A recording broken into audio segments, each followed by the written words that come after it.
Oke, kita sapa dulu mungkin Mas Audi sudah join di room Zoom belum ya? Sebelum Mince mulai sesiku ya, kita mungkin Halo, sapa juga halo. nih narasumber satunya. Nah, ini ada Mas Audi. Halo Mas Audi, salam kenal. Halo Salam semuanya. juga dong kenal Halo, untuk teman-teman ngerti salam saham. kenal. Mas Audi ini sebagai apa Mas di Ya, Kibu salam Mas? kenal semuanya. Kan saya Octavianus Audi di KU sebagai, ya, suaranya jelas? Jelas, jelas aman, aman. Ya, siap. Saya sebagai Head of Customer Literation and Education dari PT Kium Sekuritas Indonesia. Salam kenal semuanya. Ya, ini dia partner duet Halo, Minces yang salam hari kenal. ini ya. Insya Allah kita semoga lah bisa ngasih insight buat teman-teman dan juga mungkin membantu teman-teman biar tetap semangat konsisten investasi sahamnya ya. Oke, mungkin Mas Audi aku izin untuk mulai sesiku dulu ya Mas ya. Nggak lama kok. Kita Silakan, nanti silakan. kita nanti Siap. perbanyak sesi Q&A-nya aja biar seru nih dengerin curhatan teman-teman investor ini. Oke, Mince izin Oke, izin oke. untuk share screen dulu ya. Sebentar. Oke, Bismillahirrahmanirrahim ya. Kita mulai sharing-sharingnya. Di sini Minca sama-sama belajar, jadi tidak ada unsur menggurui ataupun senioritas di sini, tapi kita saling diskusi aja. Ini berdasarkan mungkin perspektif pengalaman masing-masing. Jadi aku sharing berdasarkan pengalamanku, nanti Mas Audi pun bakal sharing strateginya based on pengalaman pribadi bisa dapat banyak gambaran ya. Oh, ternyata beda orang pun nanti mungkin strateginya bisa beda-beda. Nah, nanti bisa jadi acuan ya untuk teman-teman berinvestasi ke depannya. Nah, di awal lagi-lagi aku mau mengingatkan ya teman-teman bahwa investasi di pasar modal, khususnya saham atau investasi apapun itu bentuk instrumennya, itu nggak ada yang instan ya. Makanya aku suka banget quote kini untuk nanti ya. Ini nyontek ke Menq ya. Kini untuk nanti. Karena memang benar ya, sejatinya kita investasi, kita saling mengingatkan lagi bahwa lagi-lagi tidak ada yang instan. Jangan sampai kita terjebak investasi bodong, judol segala macam dengan harapan ya pengen kaya dengan cepat ya atau instan. Padahal namanya investasi ya, memang kita dari sekarang tapi benar-benar kita bisa metik buahnya itu nanti. Let's say misal aku mulai dari nol banget dulu di tahun 2010. Apakah langsung di tahun 2012, 2013 aku langsung mencapai fase nyaman secara finansial dari investasi? Tentu tidak ya, butuh proses suka dukanya investasi, ngerasain cut loss, ya rugi, ngumpulin modal itu struggling banget. Tentu nggak seinstan itu. Jujur aku mungkin baru di tahun ke-8 ya, itu baru masuk fase nyaman secara finansial dari hasil investasi. Jadi memang prosesnya itu lama, tidak ada yang instan ya. Makanya di sini konsisten dan sabar itu dibutuhkan dalam berinvestasi di pasar modal, khususnya teman-teman yang sudah berinvestasi saham. Dan lagi-lagi teman-teman, namanya investasi terlepas dari usia teman-teman sekarang, syukur-syukur mungkin ada yang masih saat ini usia belia ya. Belia tuh maksudnya mungkin masih saat ini kuliah ya, atau bahkan ada yang pelajar mungkin ya. Itu harusnya jauh lebih bersyukur ya, karena sudah melek investasi sejak dini ya. Karena kita investasi fokusnya itu ke financial habitnya dulu. Sebagai pemula, dulu aku belajar bukan cuan itu bukan prioritasku dulu waktu awal-awal mulai. Karena awal-awal mulai prioritasku ingin membentuk kebiasaan yang bagus ya dalam hal finansial maupun investasi. Sampai pada level kita merasakan yang namanya addicted ya atau ketagihan top up ke rekening investasi ya. Ya, gemar berinvestasi. Makanya fokus kita di awal ketika mungkin tadi ada yang baru 2 minggu Kak mulai terus baru 3 bulan itu nggak usah terlalu fokus mencari cuannya, tapi lebih fokus kita berpikir how to build good financial habit kita dulu usia belia atau masih muda ya. Dan kita menjadi lebih siap ya secara mental ataupun psikologi dalam mengatur keuangan kalau kita mulai startnya investasi sejak muda mungkin ya, semuda mungkin atau sedini mungkin ya.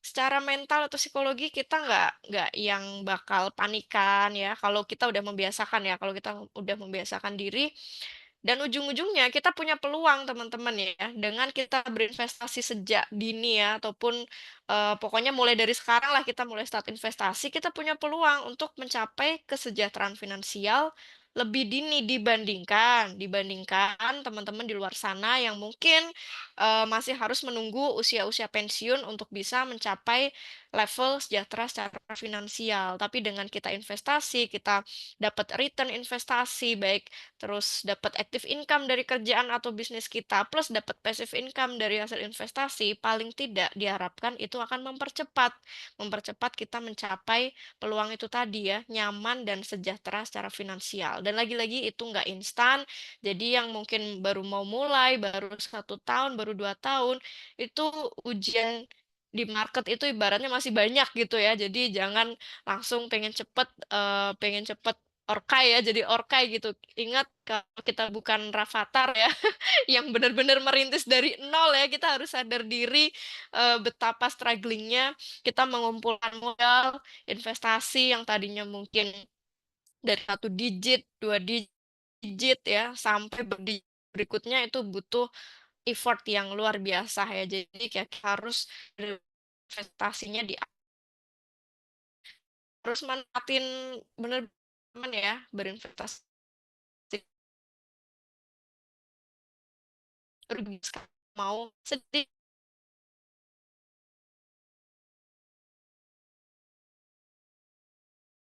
sedikit. Ini buatku pribadi juga mindsetku dari dulu sampai sekarang sama ya, kendaraan ya. Jadi kita jadikan aset kita di saham atau mungkin reksadana atau yang lainnya, itu kendaraan kita untuk bisa mencapai tujuan-tujuan finansial kita yang mungkin dalam tanda kutip banyak banget ya. Kita ini kan hidup di zaman yang banyak maunya, minim usahanya ya, atau ikhtiarnya bahkan kadang nihil gitu. Tapi pengen keliling dunia lah, pengen ke sini, pengen ke situ, tapi ikhtiarnya nihil gitu. Nah, tapi dengan investasi, tujuan-tujuan yang mungkin menurut kita, wow, lama banget bakal tercapainya, itu bisa dipercepat ya dengan kita memakai kendaraan yang tepat nih ya. Entah di saham campur reksadana atau mungkin teman-teman di juga ke obligasi. Intinya tujuan finansial kita insya Allah akan banyak tercapai dengan lebih cepat dibandingkan hanya dengan nabung, ya.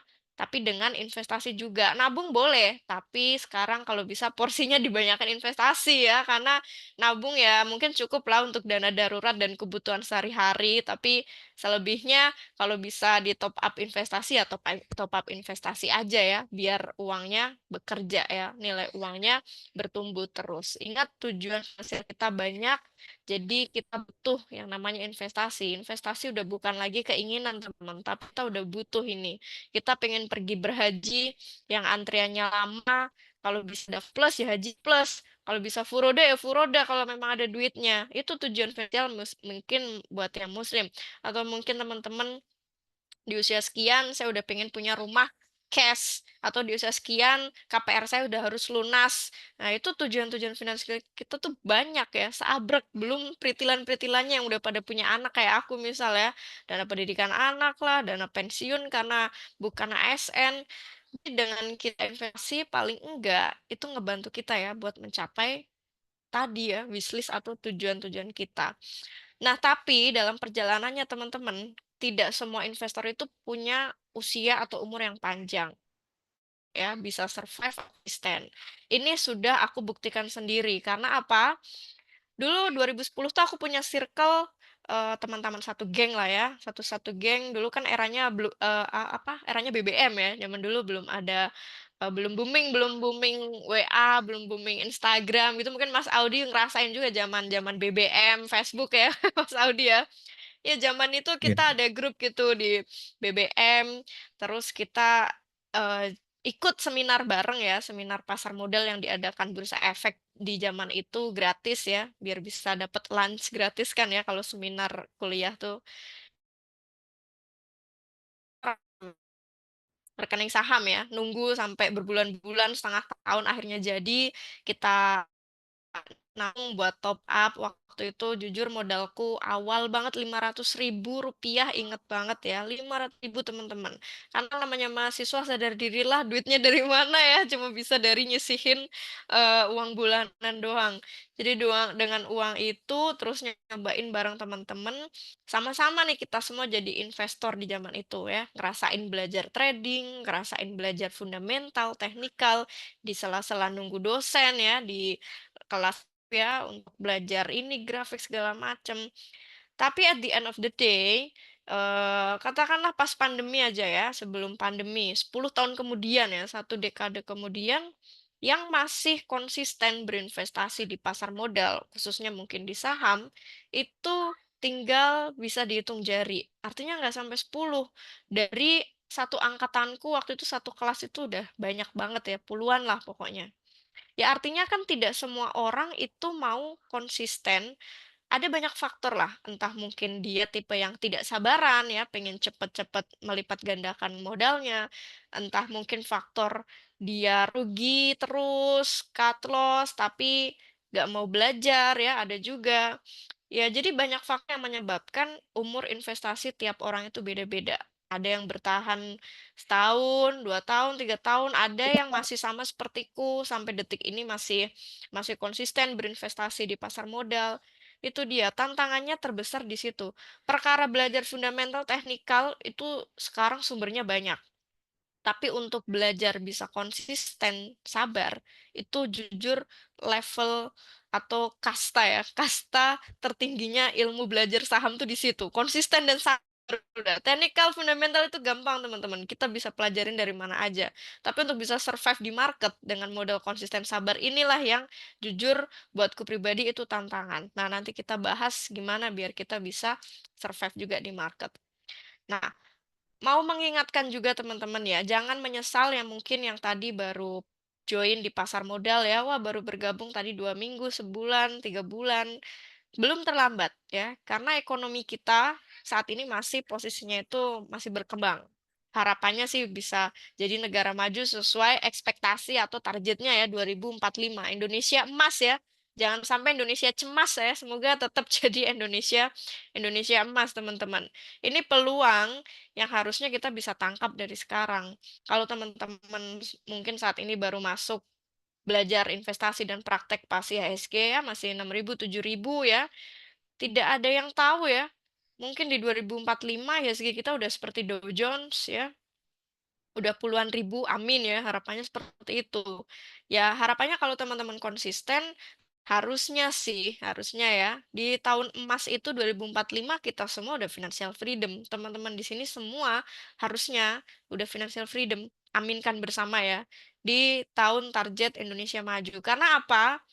Seiring majunya negara ya, capital market atau pasar modal itu kan salah satu leading indikator ekonomi suatu negara.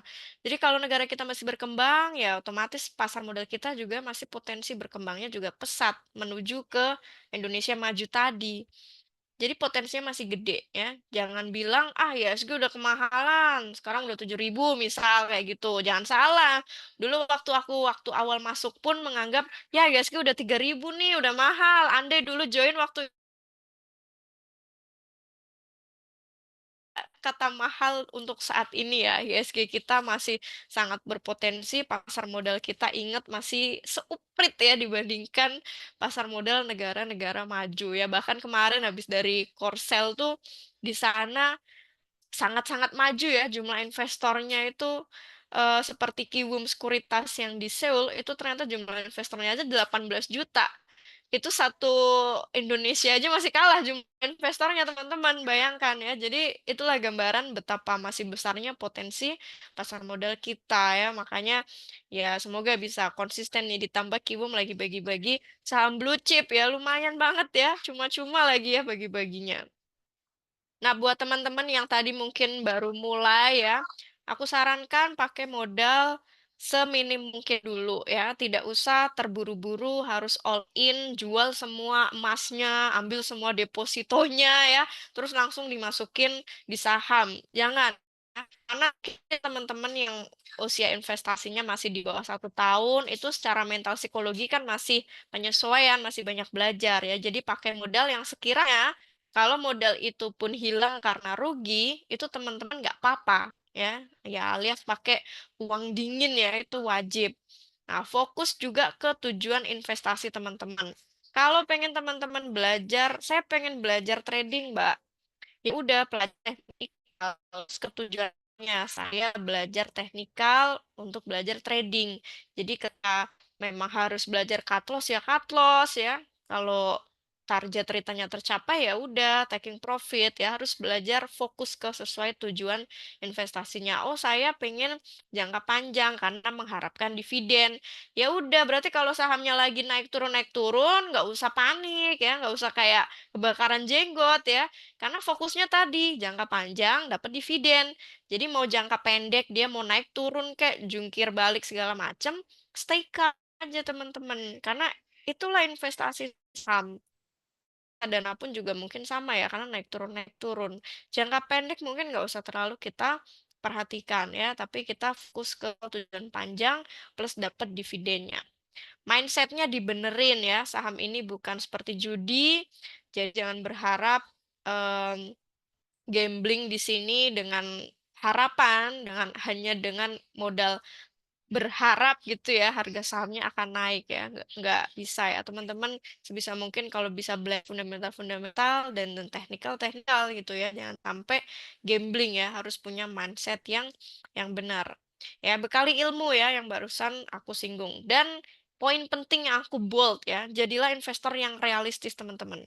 Di era yang sekarang dikit-dikit mental health ya dikit-dikit mental health gitu. Kayaknya investor pun juga sering kena mental, teman-teman. Dikarenakan apa? Ya dikarenakan mereka sendiri. Jujur banyak banget DM tuh di ngerti saham, apa namanya, terlalu mungkin aku menganggapnya banyak pemula yang terlalu idealis dalam menetapkan mungkin target return-nya. Berharap saya modal 10 juta bisa nggak ya akhir tahun kira-kira ini jadi 100 juta kayak gitu ya. Jadi terlalu, wow, nggak make sense kayak gitu. Ingat, kita bukan ini tuh bukan pesugihan ya teman-teman ya. Ini investasi gitu loh, yang kita sendiri juga nggak kerja, tapi uangnya aja yang kerja. Jadi kita menetapkan target cuan pun juga harus realistis. Biar apa? Biar kita tetap waras. Informasi itu penting ya. Jangan sampai dikit-dikit kena mental, terus akhirnya ngefek ke kerjaan, ngefek ke rumah, bertengkar pasangan segala macam. Itu ngeri loh ya akibatnya kalau kita terlalu muluk-muluk atau idealis dalam investasi. Nah, kalau kita ngobrolin realistisnya berapa deh kalau kita mau berinvestasi? Anggap aja kan kita inget inflasi ya. Kita tujuan paling basic investasi itu kan mengalahkan angka inflasi atau minimal mengungguli ya di atas angka inflasi. Itu sebagai acuan awal. Oh, misal inflasi di Indonesia katakanlah 4% ya. 4% ya berarti target return kita dalam 1 tahun nih akumulasi dari semua aset yang kita punya paling nggak minimal banget harus di atas 4%. Syukur-syukur bisa di atas deposito karena kita investasinya di saham dengan harapan bisa lebih di atas inflasi dan deposito. Kalau aku dari pengalaman, target returnku tiap tahun nggak banyak, minimal 10% itu udah sangat bersyukur, udah safe. 10% itu persentasi ya teman-teman ya. Jangan langsung hitung, ya modalku baru 1 juta, 10% 100 ribu doang nggak berasa Mbak Mince gitu. Ya dulu pun aku juga pernah merasakan fase pas modal masih kecil. Tapi kalau tak konsisten top up terus ke RDN, tentu 10% dari 100 juta itu udah lumayan. Apalagi 10% dari pulling modalnya ya. Biar kita tetap menjadi investor yang waras ya, yang realistis itu tadi, tidak greedy ya, nggak usah terlalu muluk-muluk setahun harus 100%, 50%. Itu lama-lama jadi bumerang untuk teman-teman sendiri. Yang akhirnya jadi kayak tekanan ya. Jadi lama-lama malah pusing kalau misal ada harus cut loss lah, sahamnya lagi turun segala macam. Jadi untuk menjaga kewarasan kita di market biar kita bisa survive ya, punya umur investasi yang panjang, jadi yang realistis. minimal dari target return aja dulu yang konsisten, persentasenya 10% konsisten terus minimal ya. Jadi syukur-syukur, wah Desember dihitung-hitung dari total modal yang kita punya bertumbuh nih 17%. Tuh banget. Padahal kita aja udah 10%, udah aman di atas inflasi, syukur di atas deposito. Dan yang paling terakhir ya, tanggung ya, konsisten dan sabar.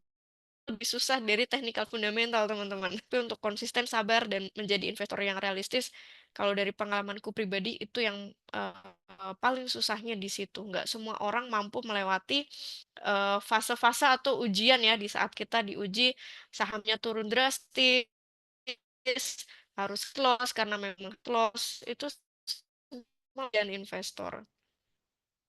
Nah, buat teman-teman yang saat ini mungkin sedang memulai dengan modal yang kecil dulu ya, yang kecil-kecilan dulu, prioritasin aja dulu ya investasi di instrumen yang liquid. Misal sekarang udah di saham ya fokus aja dulu di satu instrumen.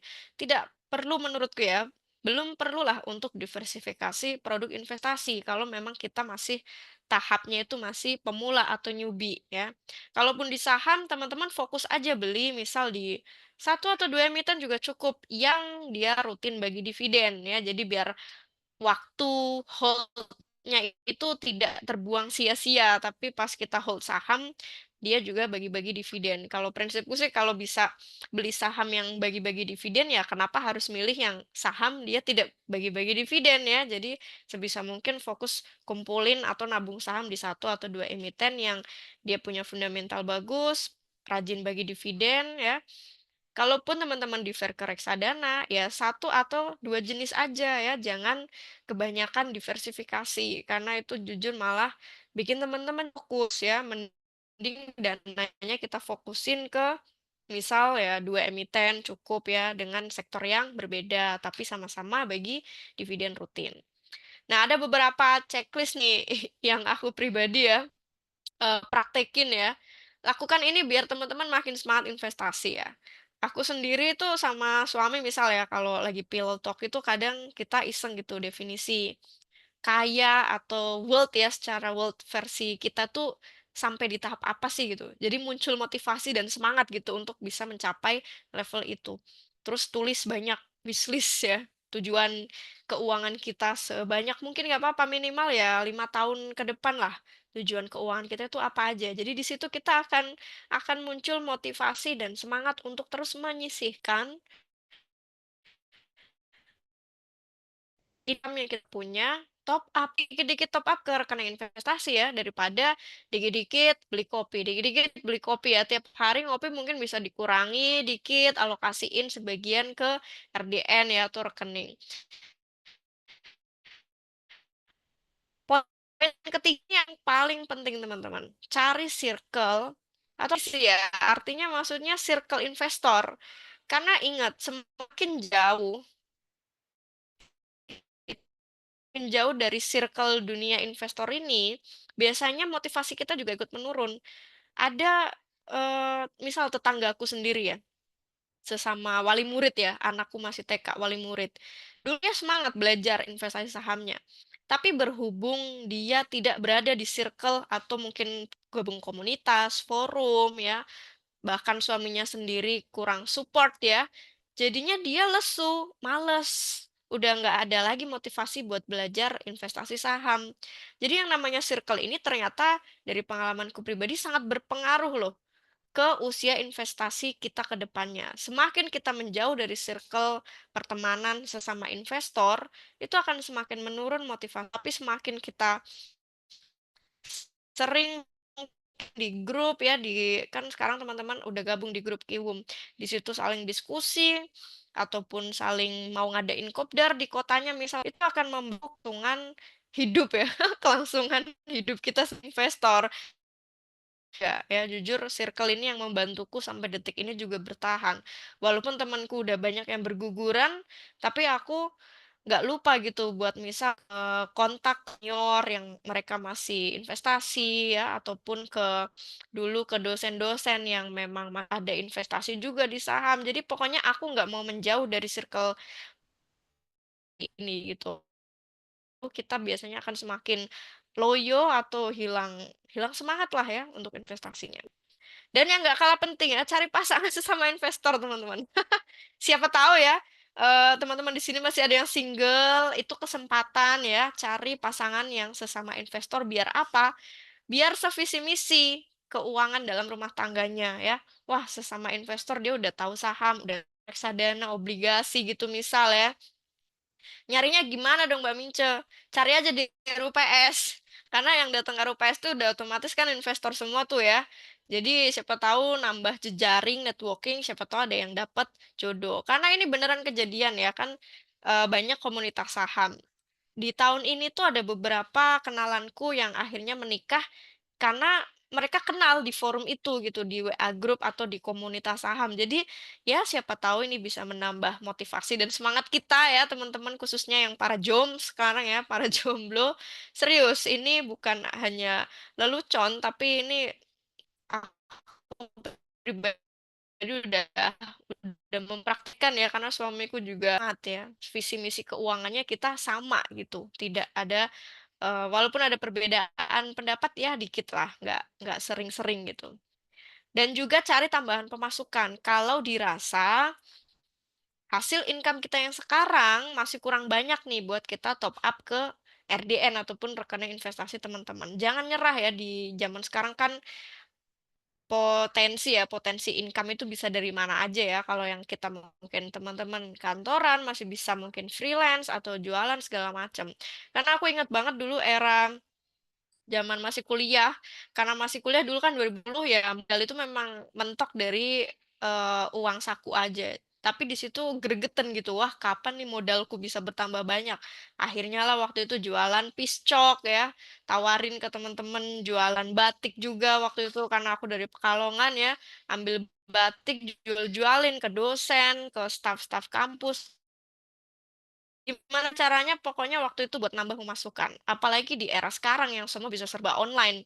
Katakanlah yang mungkin kita ngandelin, menyisihkan 500 sampai 1 juta dengan active income kita saat ini, tapi siapa tahu dengan kita nambah pemasukan tiap bulan, wah kita bisa top up tiap bulan 2 juta atau bahkan lebih ke rekening investasi kita. Jadi otomatis modalnya akan semakin cepat bertambahnya dan otomatis nabung saham lotnya kita bisa menjadi lebih cepat juga tambah banyaknya ya, karena prinsipnya pasar modal, jadi kita ingat teman-teman fokusnya nggak hanya di cuannya, tapi justru kita fokus untuk penambahan modalnya yang bisa kita dapat dari ya nambah income selain dari active income kita saat ini.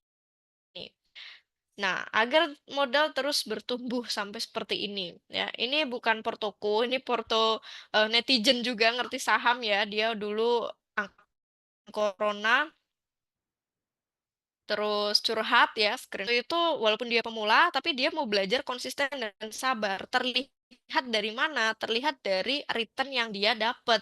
Untuk bisa dapat return di atas 20% atau bahkan 40%, ini nggak kayak Rara Jonggrang yang dalam waktu semalam jadi ya, teman-teman. Butuh proses kesabaran dan waktunya itu loh, ya.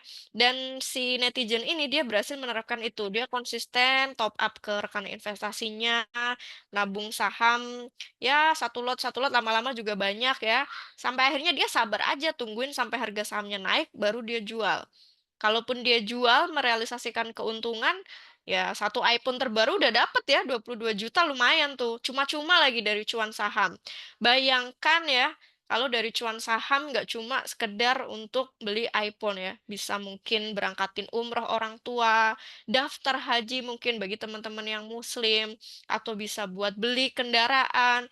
Wow, itulah indahnya investasi teman-teman. Yang penting kita mau konsisten nabung lot demi lot, yang awalnya mungkin 10 lot ya, who knows, 1 tahun kemudian mungkin udah 100 lot atau bahkan lebih. Dan mulai belajar penuhi kebutuhan teman-teman dengan dividen. Ini terlihat sepele, tapi jujur ini, ngena banget di kehidupanku pribadi ya. Artinya walaupun, wah dividen mah receh ya, Rp1, Rp100, berapa rupiah, kesannya receh atau kecil. Tapi kita bayangkan kalau kita punya lotnya banyak ya, jangan melihat nominal per lembar dividennya pasti kecil di Indonesia ya, ya kecuali yang saham-saham tambang mungkin ya yang gede-gede. Tapi kita harus termotivasi, kita punya sekian lot, kalau dikali per lembarnya sekian ya lumayan gitu. Minimal lah kebutuhan sehari-hari kayak pulsa bulanan atau mungkin, apalagi ya yang nggak terlalu gede budgetnya, bayar WiFi misal di rumah, itu tuh bisa terpenuhi dengan dividen. Jadi tanpa harus teman-teman ngambil tabungan, tanpa harus teman-teman, eee, ngambil modal gitu ya, tapi udah bisa tercover ya dengan adanya dividen. Mungkin di Indonesia ya ikon tokoh ya, tokoh Warren Buffett-nya Indonesia kayak Lo Keng Hong, itu bisa jadi panutan kita banget ya, yang dividennya aja tiap tahun udah miliaran. Kalau kita mungkin saat ini masih ratus ribuan, masih satu digit, 2 digit, ya lama-lama bisa seperti Pak Lo Keng Hong ya. Aminkan bersama ya, saat ini kita sama lah, sama jadi financial freedom dari pengalamanku pribadi. Nanti kita, dengerin juga Mas Audi sharing-sharing ya, strategi analisa sahamnya versi Mas Audi seperti apa, baru nanti di sesi terakhir paling seru, kita diskusi ya, mau curhat deh, mau Iya, Mak. Mince ataupun ke Mas Audi boleh. Mas Audi dulu nih sebelum sesi Q&A. Ya, boleh boleh Mas Audi. Ya. Oke, Ya, siap. bebas Mince boleh. Mince aja deh Mince biar lebih Bisa aja akrab. ya. Ya supaya lebih dekat nih sama teman-teman ngerti saham juga. Izin share screen ya. Ya, sebelumnya terima kasih teman-teman ngerti saham dan Mbak Mince sekalian yang sudah menyempatkan waktunya. Mungkin sebenarnya saya nggak akan terlalu deep dulu gitu ya untuk sharing terkait dengan analisanya seperti apa. Cuman ini saya mau buka dari sisi perspektif teman-teman yang lebih muda gitu karena memang kalau kita lihat sekarang ini kan fasenya atau tren terkait dengan investasi atau kita bicara keuangan itu udah jauh lebih cepat dibandingkan dengan periode-periode ya mungkin 2000-an atau sampai dengan di belasan. Oke, mungkin mau kenalan dulu sedikit dengan Kiwum untuk teman-teman sekalian yang belum tahu Kiwum. Kiwum sebenarnya kita anak usaha, Kiwum Sekuritas Indonesia ini adalah anak usaha dari Kiwum Securities yang ada di Korea Selatan. Mungkin Mbak Mince kemarin sudah sempat main ke Kiwum yang HQ yang di Korea Selatan. Jujur saya sendiri belum pernah ke sana. Ini udah didahului oleh Mbak Mince, jadi mungkin sudah lihat secara langsung.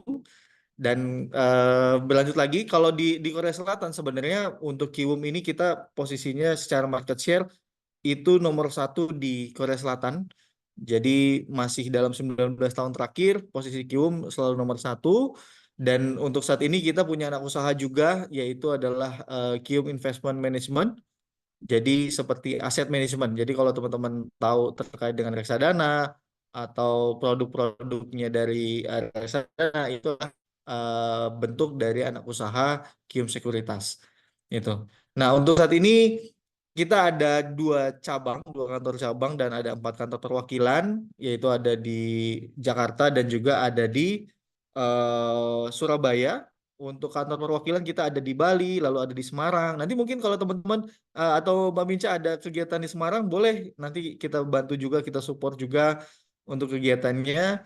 Lalu kita juga ada di Jawa Barat dan juga kita ada di ya untuk di Yogyakarta gitu ya. Nanti sampai berjumpa kalau misalkan ada ada event di wilayah-wilayah tersebut, kita pasti bisa sama-sama lagi gitu ya. Oke, perkenalan sedikit dulu tentang saya. Ya, mungkin saya masih belum terlalu lama dibandingkan Mbak Mince ya. Saya masih baru 6 tahun di pasar modal dan memang karir saya ini lebih banyak di pasar modal mulai dari saya lulus dari internship. Jadi ini buat teman-teman yang muda-muda semua, kalau yang memang mau berkarir di pasar modal pun sebenarnya bisa gitu ya dan yang penting mau belajar aja gitu ya. Jadi memang selama 6 tahun ini saya lebih banyak dominasinya di analis dan sekarang posisinya adalah di PT Kium Sekuritas Indonesia sebagai divisi literasi dan edukasi. Itu. Nah, mungkin saya mau tanya sedikit dulu nih sebelum kita mulai lebih jauh. Teman-teman boleh bantu respon ya. Kira-kira dalam 20 tahun ke depan nih targetnya mau apa sih? Boleh teman-teman share tentang finansial, boleh. Wah, saya 20 tahun lagi mau jadi presiden. Wah, susah ya kalau jadi presiden ya. saya mau misalkan financial freedom atau saya mau punya rumah gitu. Silakan boleh teman-teman ketik aja di kolom chat. Kira-kira dalam 20 tahun ke depan nih teman-teman mau targetnya apa? Mau pensiun, financial freedom. Oke. Lalu mau apa lagi? Silakan. Mau secara karir, mau secara akademisi, misalkan saya mau S3 atau saya targetnya mau jadi dosen gitu ya. Pengen hidup dari dividen, wah mantap ini. Ini kelihatannya memang ngerti saham ini udah ngerti semua nih ya kelihatannya. Jadi nggak perlu terlalu jauh-jauh lagi ya. Oke, tapi oke, terima kasih atas responnya nih teman-teman semua nih. Wah mantap. Financial freedom sampai anak cucu. Wah mantap ini. Ini memang udah mindsetnya udah dibentuk oleh Minja nih kelihatannya nih ya dengan solid. Oke, jadi gini teman-teman. Oke, itu memang targetnya kita semua dan termasuk saya pun kalau ditanya apakah saya masih mau bekerja ya, saya lebih milih financial freedom, hidup dari dividen, hidup hanya investasi. Tetapi mungkin yang saya mau share di sini sedikit adalah seperjalanan dengan hidup kita ya at least nggak usah 20 tahun deh, itu mungkin terlalu panjang. Saya akan spill fakta, 3 fakta sebenarnya yang akan teman-teman mungkin di sini yang masih muda-muda, yang milenial Gen Z atau milenial perbatasan, Gen Z juga yang masih baru-baru. Nah, ini teman-teman kita bisa lihat ya. Nah, problem yang pertama adalah yaitu apa? Hari Senin harga harga rumah naik gitu ya. Nah, ini dia. Harga rumah itu terus naik. Even pada saat COVID-19 pun justru malah IHPR atau indeks harga properti ini justru malah masih naik. Dan ini apakah problemnya untuk kita? Jadi gini, untuk teman-teman yang memang masih merintis atau yang memang targetnya tadi ya untuk financial freedom atau bahkan targetnya saya mau tadi seperti Miza sampaikan bahwa oh saya mau beli rumah cash gitu ya. Tapi kapan beli rumahnya gitu karena harga rumah naik terus naik terus naik terus gitu ya. Bahkan sampai di kota-kota yang kita pemikirannya oh harga rumahnya murah atau kita carinya di apa penopang ibu kota aja ternyata penopang ibu kota pun sekarang sudah naik loh harganya. Nah ini dia. Ini fakta yang pertama. Dan fakta yang lanjutannya adalah tahu nggak teman-teman? Kalau mau ngambil rumah untuk sekarang ya dengan suku bunga. Ada yang tahu nggak suku bunga kita sekarang di berapa? Wah ini Vincent ini udah sering spill nih di IG yang ngerti saham nih. Teman-teman ada yang tahu nggak? Jangan-jangan nggak tahu nih. Gitu ya. Nah, jadi kalau kita acuannya dengan suku bunga yang sekarang ya teman-teman ya, untuk mengambil rumah di harga 750 juta aja, tenornya 15 tahun, itu minimal penghasilannya adalah 20 juta. Coba teman-teman lihat sekarang kondisinya teman-teman semua, apakah teman-teman ini sudah ada penghasilan atau dari boleh dari kemarin saya di universitas yang Binco ya itu ada yang sampai sudah punya online shop atau mereka jadi affiliator. Affiliator di Shopee atau affiliator di toko-toko atau bahkan kemarin banyak juga yang sudah punya just tip gitu. Jadi usaha-usaha.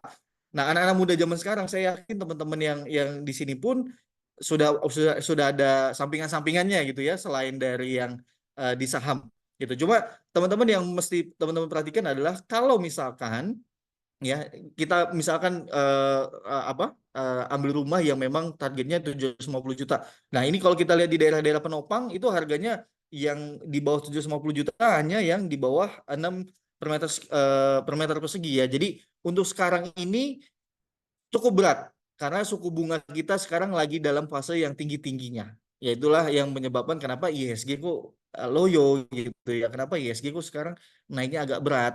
Karena kondisinya kalau teman-teman perhatikan ini boleh di notes ya. Ketika suku bunga lagi naik itu berkorelasi negatif terhadap IHSG. Jadi kalau bunganya dinaikin nih sama Bank Indonesia, sering sering lihat beritanya ya, wah Bank Indonesia memutuskan untuk menaikkan suku bunga acuan menjadi 6,25%. Nah itu impactnya ke IHSG adalah negatif. Jadi biasanya ketika suku bunga dinaikkan maka IHSG akan cenderung turun. Makanya kalau teman-teman perhatikan loh, kok dari awal tahun pergerakannya khususnya yang sektor-sektor yang terpengaruh ya, kita bisa teman-teman bisa lihat perbankan tadi tuh kalau mungkin ada yang sadar kenapa ya BBRI turun terus ya? Kenapa ya harga saham-saham perbankan kok katanya aman, katanya defensif gitu ya, katanya pasti naik gitu. Nggak boleh ya, nggak boleh ada kata pasti naik ya. Itu biasanya karena memang kalau kita lihat korelasinya adalah satu sisi karena suku bunganya dinaikkan gitu ya. Apa dampaknya? Nanti kita coba bahas ya. Oke, Makanya sempat muncul pemberitaan ini. Ayo, siapa di sini?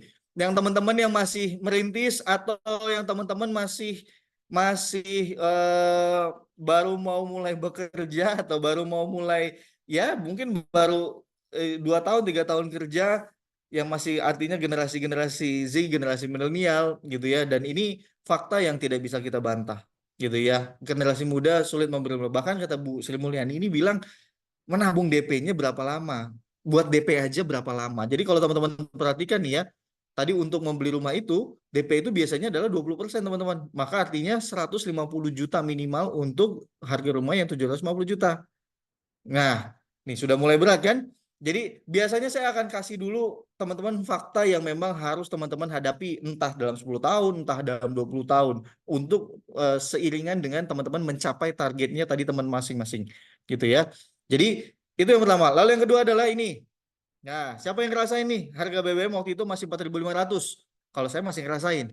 Harga 5.000, 5.500 itu saya masih ngerasain. Jadi mungkin kalau teman-teman di sini yang Gen Z atau teman-teman yang masih baru, taunya sekarang bukan premium ya, taunya adalah Pertalite. Karena premium itu adalah RON yang di bawah 8 sorry, di bawah 90. Sekarang kan sudah di atas 90 ya, atau Pertalite pun udah 90.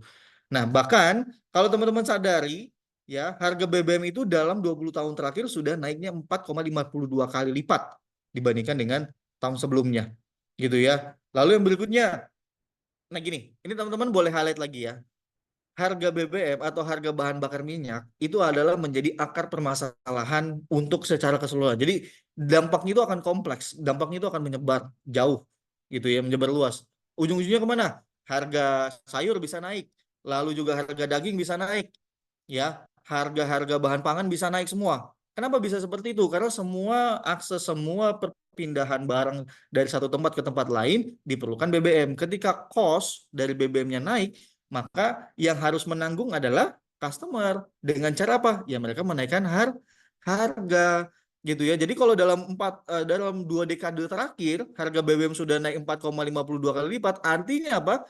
Kemungkinan harga barang-barang yang lain, harga-harga sayur, lalu juga harga-harga daging, itu juga kemungkinan bisa mengikuti naik.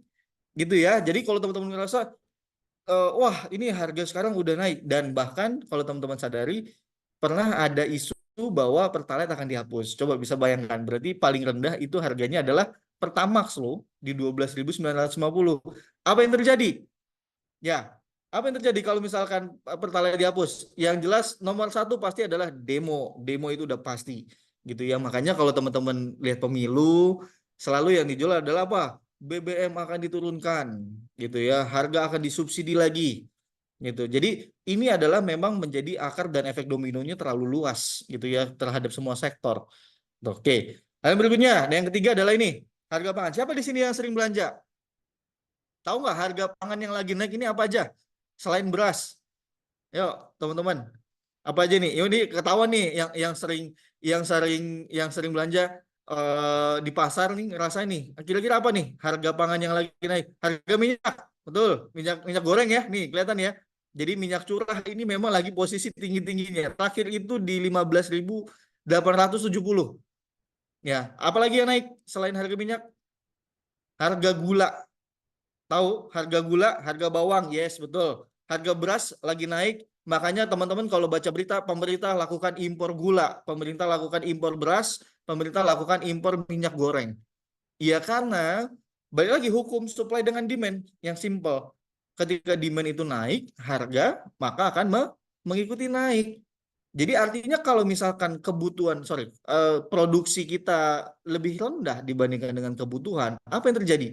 Harga akan melambung tinggi gitu ya. Nah, ini makanya teman-teman sekarang harga beras medium itu udah 13.000 per kilo. Harga gula sekarang udah 18.000 loh. Padahal tahun lalu itu mungkin di sekitar 14 ribuan ya. Naiknya memang sudah signifikan gitu. Jadi makanya kalau teman-teman baca berita, wah ini pemerintah impor lagi, beras diimpor lagi, minyak goreng diimpor lagi gitu ya. Ya karena memang produksinya kita itu tidak sebanding dengan permintaannya yang ada di pasar gitu ya. Oke. Nah, jadi tadi yang sudah di spill Mince itu adalah inflasi. Apa sih inflasi? Ada yang tahu inflasi itu apa? Ya. Jadi Memang betul ya. Jadi kalau misalkan teman-teman ngerasa, loh kok dulu saya punya uang 100.000 tuh kayak bisa beli banyak jenis gitu ya. Saya bisa beli sayur, saya bisa beli daging, beli minuman, masih bisa jajan gitu ya. Mungkin di tahun 2000-an itu ngerasain 100.000 tuh, megang 100.000 selembar itu udah, wah udah banyak banget saya bisa belanja. Kalau sekarang ngerasain nggak? Ya, mungkin saya bisa beli snack aja atau beverage aja, harganya itu mungkin yang bisa dapat tiga tiga jenis barang dan plus satu minuman gitu ya. Jadi sekarang ini makin lama makin turun. Ya betul. Jadi memang inflasi ini bisa disebabkan karena kenaikan harga barang itu sendiri atau yang pada dasarnya adalah sebenarnya disebabkan karena daya beli dari rupiah ini terlalu tergerus, makin tergerus. Gitu ya. Saya asumsikan gini, teman-teman bisa lihat yang di bawah ini ya. Asumsikan ya, misalkan base price-nya nilai daya beli 100.000 di tahun 1990 itu kalau kita tarik ke belakang dan kita balikan lagi di present value itu setara nilai daya belinya di 1.370.000-an di tahun 2024. Jadi bisa bayangin tuh seberapa signifikannya dari 100.000 daya belinya di 1990 sebanding atau sama dengan daya belinya di 2004 senilai 1.375.000. Jadi sudah selemah apa itu kalau kita bisa bayangkan rupiahnya kita. Gitu ya. Jadi makanya selalu diasumsikan seperti ini ya, kalau di keranjang kita bisa beli banyak jenis gitu ya, makin lama makin menyusut menyusut menyusut. Nah, itulah kenapa akhirnya muncul banyak investasi alternatif lainnya. Ya, contohnya ya cryptocurrency gitu ya, karena rupiah atau mata uang kertas itu dianggapnya atau fiat gitu ya, dianggapnya fiat itu makin lama makin turun terus daya belinya, bahkan takutnya adalah sampai titik di nol, tidak ada daya belinya lagi gitu ya kalau kita terlalu printing money. Makanya jadi kalau teman-teman melihat nanti nih, wah utang pemerintah Indonesia sekarang sudah mencapai 1.000 triliun. Nah, kenapa sih dia nggak tinggal cetak aja duitnya, kan nanti tinggal dibayarin? Nggak sesimpel itu ya teman-teman ya. Kalau semakin banyak, jadi gini, ini ilustrasinya ya seperti ini. Kalau pemerintah semakin banyak semakin cetak duitnya, maka nilai rupiahnya makin lama makin makin berkurang gitu ya, dan itulah yang terjadi dan bahkan bisa menyebabkan kebangkrutan suatu negara gitu. Jadi kalau teman-teman tidak sesimpel itu ya untuk melunasi hutang atau menjaga nilai inflasi atau menjaga daya beli rupiah, tidak sesimpel itu dengan cara mencetak uang. Tapi yang menariknya adalah teman-teman di Amerika sekarang mereka sedang melakukan yang namanya printing money. Jadi dicetak terus dolar setiap setiap tahun. Nah, kenapa dolar kok dicetak terus dan dia tidak terlalu signifikan inflasinya atau daya belinya atau nilai dolarnya malah makin kuat gitu ya. Di satu sisi kalau kita bisa lihat sebenarnya kenapa dolar ini masih kuat karena 30% perputaran transaksi di global itu ditransaksikan dalam dominasi US dollar. Jadi makanya kenapa kalau dia ada buat bantuan atau dia buat memberikan subsidi gitu ya, dia tinggal cetak duit aja gitu ya. Dan tapi ini juga makin lama daya belinya makin makin menurun US dollar juga gitu ya. Oke, lanjut. Nah, ini makanya kenapa sering sekali saya bilang adalah, jadi teman-teman setelah ikut webinar ini, harus sudah tahu yang kita hadapi masalah itu sebenarnya itu adalah minimal inflation. Inflation ini adalah sama dengan silent killer. Jadi kalau teman-teman tidak sadar, gitu ya, mungkin teman-teman ngerasa ini, kok kenapa ya dulu waktu saya gajinya 7 juta, sekarang gajinya sudah naik jadi 8 juta, kok yang barang yang saya beli nggak bisa bertambah banyak ya, segitu-segitu aja, saya bisa belinya itu lagi aja, nggak bisa lebih tinggi lagi atau saya nggak bisa lebih yang powerful lagi secara power belinya. Ya karena tadi kalau teman-teman hanya mengandalkan, jadi ingat ya, kalau teman-teman hanya mengandalkan satu sumber income aja atau hanya dari gaji aja dan gajinya diandalkan, oh tahun depan kan gaji saya naik mengikuti UMP, UMP kan naik tahun depan atau UMR kan naik tahun depan, jadi ya udah nggak apa-apa, kan udah ketutup inflasinya tuh, nggak gitu caranya ya. Jadi teman-teman ini boleh boleh teman-teman catat lagi, kenapa UMR naik, kenapa UMP naik, itu adalah karena adanya inflasi based on inflation secara daerah tersebut masing-masing. Jadi kenapa UMP, UMR setiap daerah itu beda-beda tergantung kenaikan inflasinya tiap daerah masing-masing. Jadi dalam arti kata lain, kalau teman-teman hanya mengandalkan saya kan naik gajinya kan dari kenaikan UMP UMR, secara nilai teman-teman memang naik, tetapi secara value sama aja, nothing. Jadi teman-teman nggak bisa menyamakan kenaikan pendapatan teman-teman karena dinaikkan oleh UMP UMR atau dibandingkan dengan kenaikan karena teman-teman mendapatkan dari investasi, dari dividen seperti Mince tadi, dari transaksi, dari return yang tadi makin naik itu beda gitu ya. Jadi mulai sekarang teman-teman sudah paham. Oke, yang berikutnya. Jadi ini sedikit sharing. Jadi sumber income itu jadi ada tiga nih teman-teman. Yang sekarang yang mungkin teman-teman sedang lakukan atau saya sedang lakukan gitu ya. Itu kita sebut sebagai active income. Tadi sudah spill sedikit sama Mince. Active income adalah contohnya seperti karyawan, seperti pengusaha, seperti affiliator, seperti just tip misalkan, atau seperti yang buka toko online. Artinya teman-teman ini harus kerja dulu, harus jualan dulu, baru nanti dapat uangnya, terima komisinya gitu ya. Sama kalau saya juga, saya harus kerja dulu, nanti saya dapat gaji gitu ya. Atau teman-teman yang jadi karyawan swasta juga sama, atau PNS juga sama gitu ya. Teman-teman harus kerja dulu, nanti baru terima gaji. Itu adalah namanya active income. Nah, pertanyaannya gini, kalau tadi target minimal beli rumah adalah 20 juta, kalau misalkan kita hitung-hitungan, wah gaji saya belum sampai 20 juta nih. Karena teman-teman mumpung masih muda semua kan, semangatnya yang penting masih muda gitu ya. Teman-teman harus nambah lagi other income itu ya. Jadi jangan hanya mengandalkan satu income aja. Atau kita bisa create yang kedua adalah passive income. Nah, cuman passive income ini biasanya contohnya seperti ini, teman-teman. Siapa di sini yang punya kos-kosan? Wah, jangan-jangan di sini ada yang punya kos-kosan 1000 pintu, 100 pintu gitu ya. Atau yang punya apartemennya disewakan gitu ya. Waduh, udah mau 50. Wah, gitu ya. Nah, ini salah satu atau teman-teman di sini ada yang punya franchise Alfamart, Indomart. Wah, ini ya. Jadi itu adalah salah satu yang disebut dengan passive income. Oke. Jadi kalau teman-teman punya yang bisa disewakan atau ya kemitraan, artinya teman-teman effortnya minim gitu ya. Tapi teman-teman akan terima setoran terus tuh dari hasil penjualan, dari hasil franchise, ada selling komisi gitu ya. Effortnya minim, teman-teman dapat. Oke, tapi biasanya modalnya besar. Ya nggak mungkin kan buka buka kos-kosan modalnya 10 juta. Nggak mungkin kan? Ya, jadi makanya harus butuh modal yang besar gitu. Nah, untuk kita nih yang misalkan belum punya modal besar atau kita belum punya warisan kos-kosan gitu misalkan, bagaimana caranya ya, salah satunya adalah teman-teman ya sudah follow ngerti saham gitu ya, teman-teman sudah kenal yang namanya produk-produk dari pasar modal, yaitu ada saham, ada reksadana, ada obligasi, ada ETF, ada derivatif gitu ya. Cuma kelemahannya biasanya adalah keterbatasan dari pengetahuan tentang produk-produknya. Oke, tenang aja, nanti teman-teman materi ini akan kita share juga kok, tenang aja ya. Nanti teman-teman boleh boleh terima. Oke, nah ini dia ada beberapa produk pasar modal gitu ya. Jadi pasar modal ini sebenarnya ada macam-macam, ada saham, ada obligasi, reksadana, derivatif, ETF. Cuma yang akan kita bahas hari ini adalah lebih ke sahamnya aja dulu ya. Oke, saya mau tanya dulu deh teman-teman. Ini yang bisa jawab akan dikasih merchandise dari Kiwung. Oke, silakan. Apa perbedaan judi dengan saham? Yang mendekati atau yang benar, atau yang nggak ada benar nggak ada salah ya? Maksudnya mendekati benar akan diberikan merchandise. Silakan teman-teman boleh ketik di kolom komentar. Apa perbedaan dari judi dengan saham? Silakan.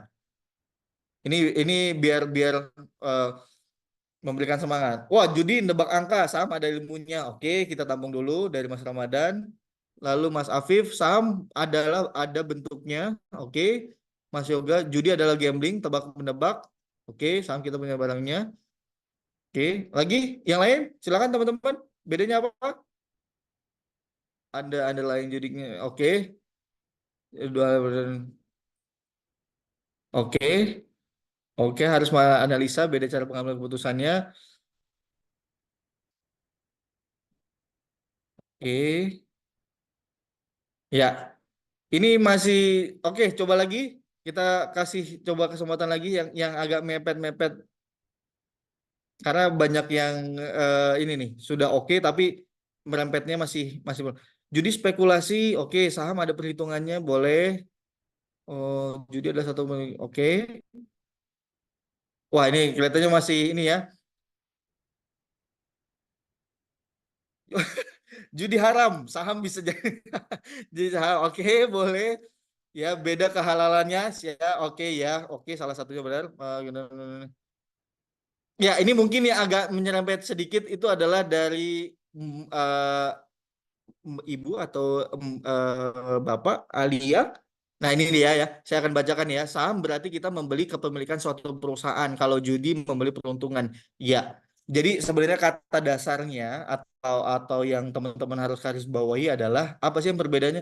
Jadi gini, kalau teman-teman tadi bilang saham itu sorry, judi itu nggak ada analisanya atau ya hanya game aja. Kalau teman-teman belum pernah main judi di Singapura, di Malaysia, atau bahkan di US gitu ya, teman-teman itu mereka judi itu udah pakai algoritmanya dan itu lebih susah dibandingkan dengan analisa analisa teknikal, analisa fundamental itu udah lebih jelimet gitu ya. Lalu yang berikutnya, kalau misalkan kita bicara kehalalan atau dan seterusnya, ya pasti nggak halal gitu ya. Kalau judi ya. Cuma yang paling menyerempet dari jawabannya adalah dari ibu atau bapak Alia ini adalah kalau misalkan kita membeli saham, artinya kita membeli kepemilikan. Garis bawahi ya, membeli kepemilikan. Jadi artinya teman-teman beli saham sama dengan membeli perusahaan. Clear. Selesai.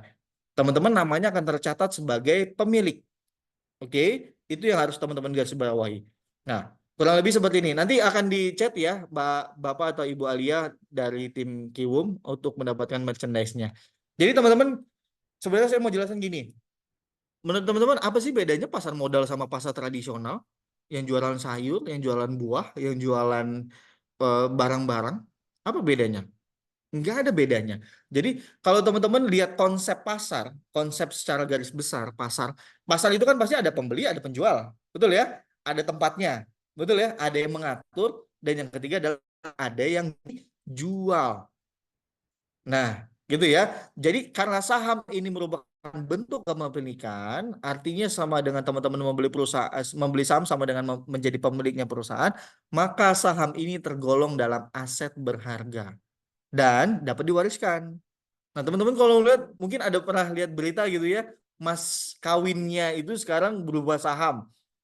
Ya, itu bisa diwariskan, bisa dijadikan sebagai mas kawin bisa karena dia sudah tergolong sebagai aset berharga gitu ya. Jadi dia bisa dipindah tangankan, dia bisa diwariskan gitu. Jadi makanya kenapa pentingnya saham ini adalah ya sebagai bentuk kepemilikan. Oh, ini saya pemiliknya Astra, misalkan 20 lot gitu ya, bisa diwariskan ke anak gitu atau ke istri atau ke sanak saudara.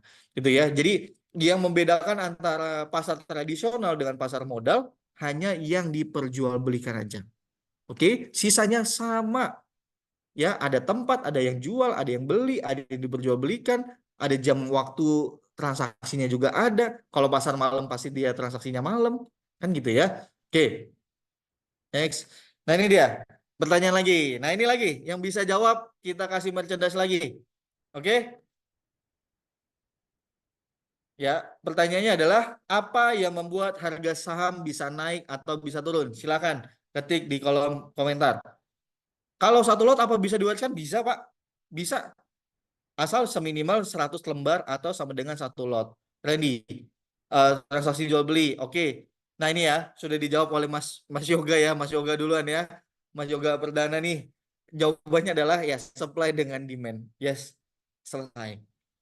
Selesai.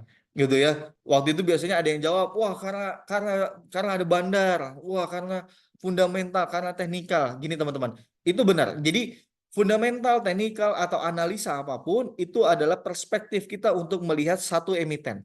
Perspektif kita. Tapi yang membuat saham naik atau turun, jadi setelah ini selesai nanti gitu ya, tapi jangan takut saya diomelin sama Mince juga nih.